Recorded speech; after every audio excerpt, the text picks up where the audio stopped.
السلام علیکم دوستوں، کبوتر ایک خوبصورت پرندہ ہے جس کو بعض لوگ گھروں میں ایک پالتو جانور کے طور پہ پالتے ہیں۔ اس کے ساتھ ساتھ بہت سے لوگ اس کو شوق کے طور پہ بھی پالتے ہیں۔ پنجاب میں اگر دیکھا جائے تو لوگ اس کو بازیاں لگانے کے لیے پالا کرتے ہیں۔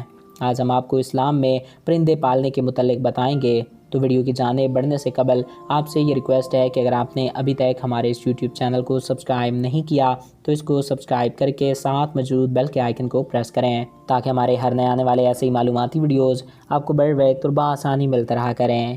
ناظرین، کبوتر کے متعلق ہے کہ جب حضرت نوح علیہ السلام کی کشتی جودی پہاڑ پہ ٹھہر گئی تو حضرت نوح علیہ السلام نے روئے زمین کے حالات جاننے کے لیے کوے کو بھیجا، تو کوا ایک مردار دیکھ کر اس پہ ٹوٹ پڑا اور واپس نہ آیا۔ اس کے بعد حضرت نوح علیہ السلام نے ایک کبوتر کو بھیجا جو زیتون کا پتا لے کر آیا۔ اس کے ساتھ ہی حضرت نوح علیہ السلام نے کبوتر کے لیے امن سلامتی کی دعا فرمائی اور کوے کو خوف کی بد دعا دے دی۔ یہی وجہ ہے کہ کوا خوف میں مبتلا رہتا ہے۔ دوستوں، یہ تو کبوتر کی کہانی تھی کہ کیسے اس نے حضرت نوح علیہ السلام کی بات مانی اور خبر لانے کا کام سر انجام دیا۔ اب بات کرتے ہیں کبوتر اور پرندے پالنے کے بارے میں۔ رفقا کے نزدیک گھروں میں شوقیہ پرندے پالنا جائز ہے، شرط یہ ہے کہ ان کی خوراک، سردی گرمی اور ہر چیز کا مناسب بندوبست کیا جائے۔ جب گھر والے کہیں باہر جائیں تو ان کی مناسب غذا کا کوئی حل کر کے جائیں۔ اس بات سے ہمیں معلوم ہوا کہ پرندے پالنے میں کوئی حرج نہیں ہے اور پرندے پالنا جائز بھی ہے، لیکن شرط یہ ہے کہ ان کو کسی قسم کی کوئی تکلیف نہ دی جائے اور نہ ان کو آئے، کیونکہ اگر آپ نے ان کو قبضے میں بند کیا ہے تو پھر یہ آپ کی ذمہ داری ہے کہ آپ ان کو مکمل رہائش، خوراک اور پانی دیں اور ان کا مکمل خیال بھی کریں۔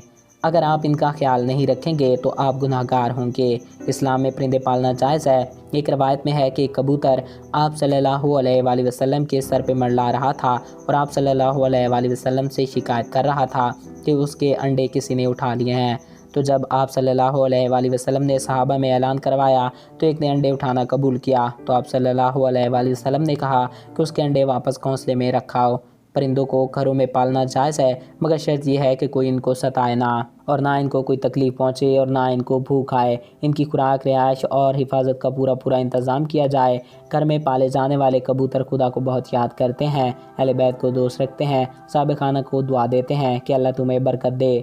تو ناظرین، گھروں میں پرندے پالنا جائز ہے۔ میں امید کرتا ہوں آپ کو ہمارا یہ ویڈیو پسند آیا ہوگا اور آپ کی معلومات میں اضافہ ہوا ہوگا۔ اگر آپ کو ہمارا یہ ویڈیو پسند آیا اور آپ کی معلومات میں اضافہ ہوا ہے تو ہمارے اس یوٹیوب چینل کو سبسکرائب کریں اور ساتھ موجود بیل کے آئیکن کو پریس کریں تاکہ ہمارے ہر نئے آنے والے ایسے معلوماتی ویڈیوز آپ کو بر وقت اور بآسانی ملتے رہا کریں۔ ایک نئے ویڈیو میں پھر ملیں گے۔ Thanks for watching. اللہ حافظ۔